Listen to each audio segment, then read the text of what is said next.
నమస్తే ఆంధ్రప్రభకి స్వాగతం. నేను ప్రియా కౌశిక్. పాకిస్తాన్ కు ప్రూఫ్స్ కావాలట.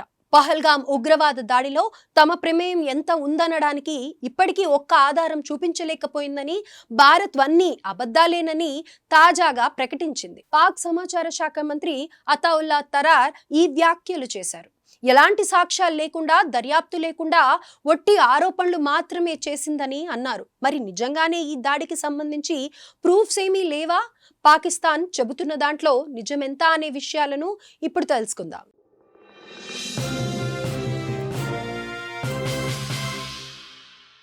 పహల్గాం ఉగ్రవాద దాడిలో పాల్గొన్న ఓ ఉగ్రవాది అంత్యక్రియలు పాక్ ఆక్రమిత కాశ్మీర్లో జరిగాయి.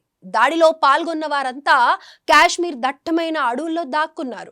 విషయం తెలుసుకున్న ఆర్మీ 13,000 అడుగుల్లో ఎత్తులో ఉన్న మంచు కొండపైకి వెళ్లిన సైన్యం చైనా తయారీ encrypted communication set T-82 activate అయినట్లు గుర్తించి మరీ ఉగ్రవాదుల జాడను పసిగట్టింది. ఈ క్రమంలోనే సైన్యం, CRPF, Jammu Kashmir police operation కు సన్నాహాలు చేపట్టాయి.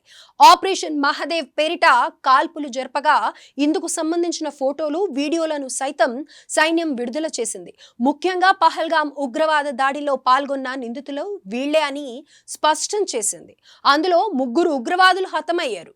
అందులోని ఒక ఉగ్రవాది అంత్యక్రియలను పాకిస్తాన్ ఆక్రమిత కాశ్మీర్లో పాకిస్తాన్ ప్రభుత్వమే నిర్వహించింది. ఇందుకు సంబంధించిన వీడియోలు, ఫోటోలు సైతం బయటికి వచ్చాయి. అంటే ఆ దేశం నుంచి వచ్చిన ఉగ్రవాదికి ప్రభుత్వ లాంఛనాలతో నిర్వహించిన విషయాన్ని పాకిస్తాన్ మర్చిపోయి ఉండవచ్చు. ఇది మాత్రమే కాదు, ఇప్పటికే జాతీయ దర్యాప్తు సంస్థ NIA డిజిటల్ ఎవిడెన్స్లను కూడా సంపాదించింది. పహల్గాం దాడి జరుగుతున్నంత సేపు ఆ సూత్రధారులకు, ఉగ్రవాదులకు మధ్య రియల్ టైం కమ్యూనికేషన్ జరిగిందని కనుగొన్నారు. దర్యాప్తులో తేలిన అంశాలు, దొరికిన ఆధారాలు, రికార్డ్ చేసిన సంభాషణలను బట్టి ఈ నిర్ధారణకు వచ్చారు. పాకిస్తాన్లోని కరాచీ, ముజాఫరాబాద్ లో దీనికి సంబంధించిన డిజిటల్ మూలాలను కనిపెట్టారు. అంటే అక్కడి నుంచి వీరికి ఇన్స్ట్రక్షన్స్ వచ్చాయని తెలుస్తోంది.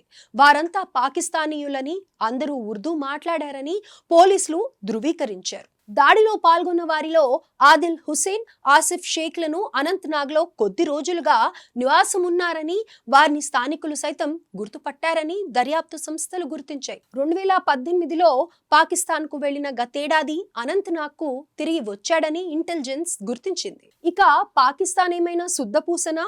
ఈ ఆధారాలన్నీ ఆ దేశానికి ఇస్తే చర్యలు ఏమైనా తీసుకుంటుందా అంటే అస్సలు లేదనే చెప్పాలి.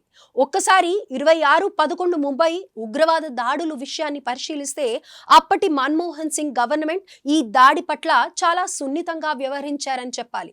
మన ఆర్మీ దాడికి సిద్ధమని ప్రకటించినా లేదు లేదు మనం దాడి చేయవద్దని చెప్పింది. అప్పటి వరకు సంపాదించిన ఆధారాలను కలిపి పాకిస్తాన్కు అప్పగిస్తే ఆ దేశమే చూసుకుంటుందని చెప్పింది. అందుకు సంబంధించిన ఆధారాలను కలిపి డోసియర్ ను పాకిస్తాన్కు అందించింది. కానీ ఆ దేశం చేసిందేంటి? కనీసం ఒక్కడిపైన చర్యలు తీసుకోలేదు. ఉగ్రవాదులు ఇప్పటికీ స్వేచ్ఛగా తిరుగుతున్నారు. అందుకే ఇప్పుడున్నది మోదీ ప్రభుత్వం కాబట్టి పాకిస్తాన్ పీచమణిచేందుకు సిద్ధంగా ఉంది. ఆపరేషన్ సింధూర్ పేరిట తుక్కు రేగ్గొట్టింది. ఇప్పటికీ సింధు నది జలాలను నిలిపివేసి ఏడాది కావస్తోంది. నీళ్లు వదలండని ఇప్పటికే 30కి పైగా లెటర్లు రాసింది. కానీ మనం వాటిని పట్టించుకోలేదు. చెత్తబుట్టలో పారేశాం. ఇది నయా భారత్ అని నిరూపించాం.